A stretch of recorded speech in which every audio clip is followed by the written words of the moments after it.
सुनना बहुत जरूरी है। युवा पीढ़ी के लिए मैं अक्सर कहूंगा, हमारी सबसे बड़ी समस्या है, आप सब माँ बाप इस समस्या से जूझते होंगे कि बच्चे सुनते नहीं है। ये हमारी सबके भीतर की पीड़ा है कि वो सुनते नहीं है। पहले तो हम कारण ढूंढ लें कि वो सुनते क्यों नहीं है, और उसके बाद ये देखें कि क्या सुनना क्यों जरूरी जिंदगी। प्रॉब्लम ये हम सुनते, हमारे पिताजी बचपन से एक सवाल करते हैं, कहां जा रहा है, हम जवाब देते हैं अभी आ रहा हूं। हमने आज तक सही जवाब कभी, क्योंकि हम सुनना ही नहीं चाहते। We do not listen. हम सुनते वही है जो हम सुनना चाहते हैं। Selective listening. आपके बच्चों को कुछ कह दो, मेरे को सुनाने की जरूरत नहीं, मुझे कुछ कहने की आवश्यकता। कितने लोग इस समस्या से जूझते हैं? हाँ, हिम्मत से हाथ खड़ा करो ना, क्या दिक्कत है? सभी लोग जूझ रहे हैं। आपको क्या लगता है क्या कारण है? जयंतीलाल जी माइक है आपके पास, बोलिए। क्या लगता है आपको क्या कारण है? बताइए। मैं तो इंटरेक्शन से बातचीत करना आया हूं, बताइए आप।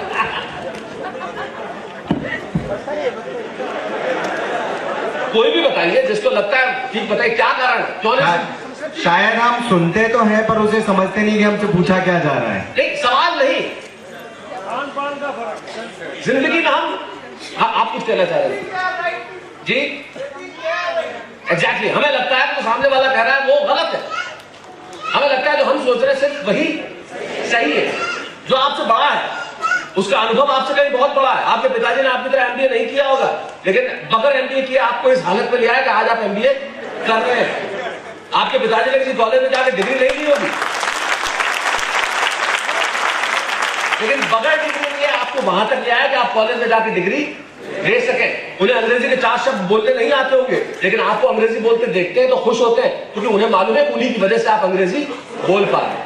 मेरे पिता श्रीजान सिंह लोढ़ा, वो कलाकार नहीं है, वो एक सरकारी कर्मचारी थे। मैं गांव में पला बड़ा आदमी, छोटे से सरकारी कर्मचारी, लेकिन जो सेंस ऑफ ह्यूमर है, जो हास्य की समझ है, उस व्यक्ति को, मेरे पिता को देख के मुझ में आई।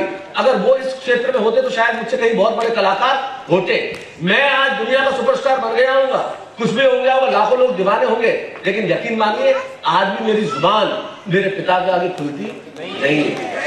आज भी जब मैं उनसे बात करता हूँ तो मुंह खड़ा होकर बात करता हूँ। मैं दुनिया के किसी भी हिस्से में क्यों ना हूं, जब करने के लिए निकलता हूं तो सबसे पहला फोन मेरी मां को करता हूं, और समाप्त होने के बाद सबसे पहला फोन उनको करता हूं। ये इसलिए नहीं करता कि मैं उनको कोई एहसान कर रहा हूं, इसलिए करता हूं क्योंकि अगर वो नहीं होते, उन्होंने काबिलियत नहीं दी होती, तो मैं आज यहां खड़ा नहीं होता। ये अनुभव छत नहीं रहती, दहलीज नहीं रहती, दीवारों दर नहीं रहता। सुन लीजिए, बाद में पछताएंगे। जितने युवा वर्ग के लोग हैं, इस एक पंक्ति को सुन के घर पे गांठ बांध के ले जाना। छत नहीं रहती, दहलीज नहीं रहती, दीवारों दर नहीं रहता। घर में बुजुर्ग ना हो तो घर घर नहीं रहता।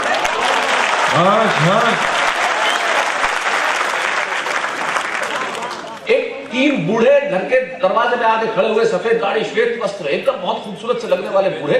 तीनों ने घंटी बजाई। एक बच्ची, माँ बाप तीनों घर के अंदर बैठे हुए थे। बच्ची दौड़ के बाहर आई और देखा आप लोग कौन है, किससे मिलना चाहते हैं। एकदम श्वेत, एकदम अलौकिक, इतने खूबसूरत लग रहे, तेज बरस रहा चेहरे से। एक ने कहा मैं धन हूं, दूसरे ने कहा मैं कामयाबी हूं, तीसरे ने कहा मैं प्यार हूं, सम्मान हूं, स्नेह हूं। बोलिए क्या काम है? बोले अपने माँ बाप को कहो कि हम आए हैं और हम घर के अंदर आना चाहते हैं, लेकिन हमारी शर्त यह है कि एक वक्त में एक ही व्यक्ति घर में आ सकता है। जाकर पूछ लो किसे अंदर आना है। बच्ची गई माँ बाप के पास और कहा कि ये लोग आए, एक धन है, कामयाबी है, प्यार है, स्नेह है, रिस्पेक्ट है। मैं किसे बुलाऊं? सम्मान है। पिताजी ने कहा धन को बुला ले, सबसे ज्यादा जरूरत उसी की है।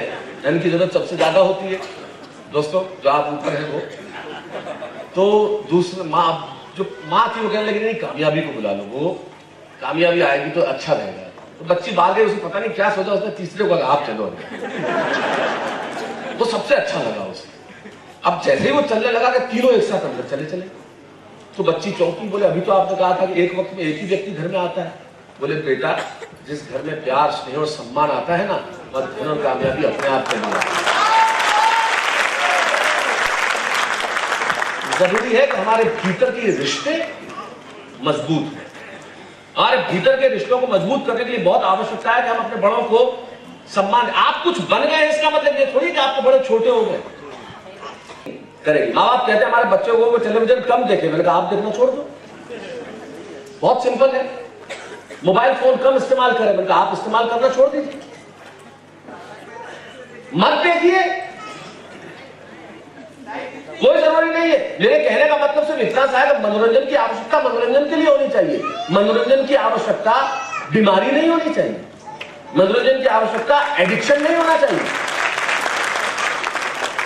मनोरंजन तो मनोरंजन है ना, वो तो आप देख ही लेंगे, उसे तो आप छोड़ेंगे। जिस चीज को आपको देखना है वो आप चांद पे भी जाके देख लेंगे, दुनिया में कुछ छूटता थोड़ी है।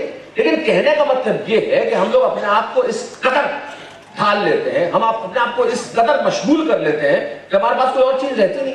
रिश्तों को खत्म करने का आप मुझे बताइए ना, हमारे पास वक्त ही नहीं है कि हम बैठ के बात कर सकें।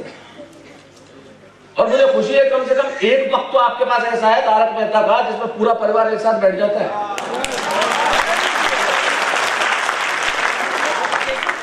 और खुशी है मुझे, मैं वही कहूंगा जो मैं कर सकता हूं। मुझे खुशी है कि मैं उस कार्यक्रम में काम करता हूं, 2100 एपिसोड ये आपकी मोहब्बत के बदौलत ही है। उस एपिसोड में काम करता हूं जिसमें एक बच्चा बात बात पे अपने बाप के पांव छूता है, एक पोता दादा की उंगली पकड़ के चलता है, सारे धर्मों के लोग सब एक साथ रहते हैं। चाहे आप कहते रहिए कि वो गोकुल धाम है, मैं कहता हूं वो छोटा सा हिंदुस्तान है, हम सब लोग वहां मिलकर रहते हैं। और मैंने अपने आप से एक वादा किया है, अभी ड्रीम रूम में बात कर रहे थे, मैंने अपने आप से एक वादा किया है, मैंने कहा मैं सिर्फ वैल्यू सिस्टम्स कहने के लिए वैल्यू सिस्टम्स का अपनाता नहीं हूं, संस्कृति को कहने के लिए अपने या संस्कृति अपनाता हूं। शैलेश लोढ़ा को आपने वो प्यार दिया कि उस जगह पे पहुंचा दिया जहां जो कल्पना नहीं की थी मैंने, और किसी ने कल्पना नहीं, उस जगह पे पहुंच गया। उस जगह पे पहुंच के बहुत सारी चीजें की जा सकती है, टेलीविजन पे बहुत सारी चीजें मैं कर सकता हूं, लेकिन मैंने अपने आप से कसम खाई है कि मैं टेलीविजन पे कोई भी ऐसा शो नहीं करूंगा जिसके लिए मुझे मेरी बेटी को कहना पड़े कि इसे मत देखना।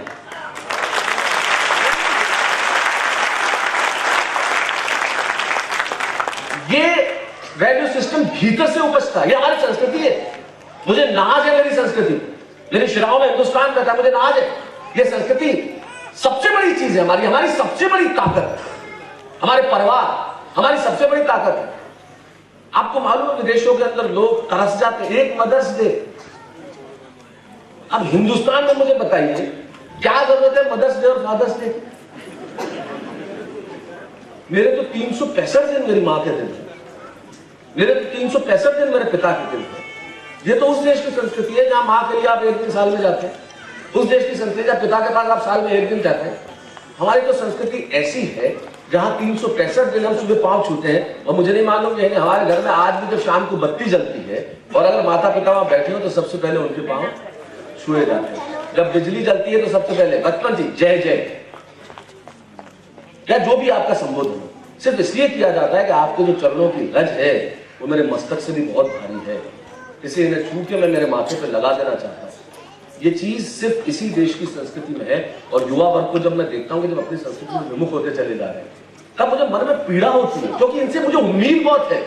ये बहुत ऊर्जावान लोग हैं, ये पथभ्रष्ट लोग नहीं है, लेकिन इनकी ऊर्जा को बाल कवि बैरागी कहते हैं कि क्या कहा अंधेरा जीत गया। युवा वर्ग से मुझे इतनी मुझे उम्मीदें हैं कि क्या कहा अंधेरा जीत गया, क्या कहा उजाला हार गया, क्या कहा सूरज के सारे ही कुनबे को लकवा मार गया। नहीं नहीं, ये झूठ बात है, साजिश है, मक्कारी है। और इस पीढ़ी को आवारा कहना गुस्ताखी है, गद्दारी है। ये पीढ़ी कुछ भी हो सकती है लेकिन पथभ्रष्ट नहीं हो सकती। ये पीढ़ी कुछ भी हो सकती है लेकिन पथविहीन नहीं हो सकती। ये पीढ़ी कुछ भी हो सकती है लेकिन समाज का बुरा करने वाली नहीं हो सकती। इस पीढ़ी में ऊर्जा है, उस ऊर्जा को बस जगह देने की आवश्यकता है, उस ऊर्जा को चैनलाइज करने की आवश्यकता है। जब भगवान श्री राम ने हमला किया लंका पे, समंदर पार करके जाएगा कौन रावण को धमकाने के लिए? तो सबने कहा हनुमान जी आप हनुमान जी का बने। बोले नहीं मैं नहीं जा सकता हूं।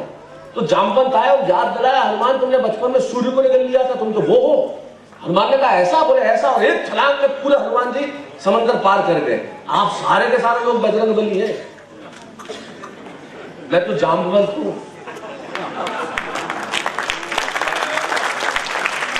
मैं याद दिलाने के लिए आया हूं कि भीतर ये ताकत है, भीतर ये परंपराओं के प्रति जो अनुराग है, जो प्रेम है, वो होना चाहिए। वो सबसे ज्यादा आवश्यक है, वो सबसे ज्यादा जरूरी। गिर पड़ी, जब बुढ़िया गिर पड़ी तो 4-5 लोग इकट्ठे हो गए। अब हिंदुस्तान में हर आदमी डॉक्टर है, हर आदमी। Everybody is a doctor, every time is T time. सुबह कोई 2 बजे भी घर पे आएगा, चाय पी लो, 4 बजे भी आएगा, चाय पी लो, 5 बजे भी आएगा, चाय पी लो। कोई कहेगा मेरे यहाँ दर्द है, ओ हल्दी लगा लो, चूना लगा लो, थोड़ा यूं यूं करो। हर आदमी डॉक्टर है। जैसे बुढ़िया गिरी 4-5 लोग इकट्ठे हो गए, अरे इतने काम तो सुन रहा हूं।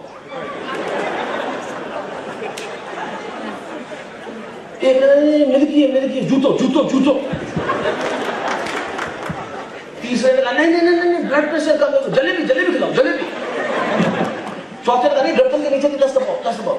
बुढ़िया ने आंख खोली, अरे उन जलेबी वाला की बात सुनो रहे।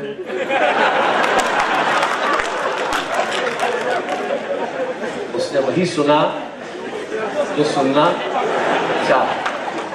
हम सुनते वही है जो सुनना चाहते हैं। बस आज से एक काम गांठ बांध लीजिए, सुनिए, पूरा सुन लीजिए, वो बहुत आवश्यक है। जीवन की समस्या ये है कि हम सुनते नहीं है। और हमारे बुजुर्गों को हमसे क्या चाहिए? वो हमसे न धन चाहते हैं, न हमसे संपत्ति चाहते हैं, न हमसे पैसा चाहते हैं। वो सिर्फ इतना सा चाहते हैं कि हम उनकी बात बैठ के सुन लें। और हमारे पास इतना भी वक्त नहीं है कि हम उनकी बात बैठ के सुन सके। कल को जब नहीं होंगे ना, तब बहुत पछताओगे। घर की खाली दीवारें तुमसे पूछेगी कि जब इन दीवारों के भीतर कोई था, तब हमने बात क्यों नहीं की। और बात भी की है, आप नहीं समझो, आपने कहीं खाया, आप कहीं जानो। हमारी भाषा ऐसे होने लगी। तब मैं कहता हूं दोस्तों, जिंदगी में हर आदमी को रिस्पेक्ट करिए। हमसे छोटा भी हमसे बहुत कुछ सिखा सकता है। हम बुजुर्गों को भी मानना चाहिए कि जो युवा वर्ग है, इनके पास ऐसी बहुत सारी चीजें जो आप लोगों के पास नहीं है, हमें बहुत कुछ सिखा सकते हैं। उसमें कोई शर्म नहीं होनी चाहिए। उसमें ये नहीं कहने लगे आपने सिखा में लगे, सिखा सकता है, वो बहुत कुछ सिखा सकता है। लेकिन जरूरी ये है कि हम रिस्पेक्ट करना सीखे। जो रिस्पेक्ट नहीं करेगा, हमारे मोहल्ले में सज्जन थे, मैं सिरोही में पढ़ता था बचपन में, मैं बहुत जगह पढ़ा हूँ राजस्थान में। जब सिरोही में पढ़ता था, हमारे मोहल्ले में थे साहब, उनको नमस्ते करो तो लड़ने लग जाते। मैं सुबह निकल रहा, नमस्ते अंकल जी, नमस्ते नमस्ते डेली। और मैंने भी छोड़ा नहीं। तीसरे दिन अंकल जी नमस्ते नमस्ते। चौथे दिन नमस्ते, हाँ तक आए। 5वें दिन नमस्ते। 6ठे दिन मैंने किया ही नहीं।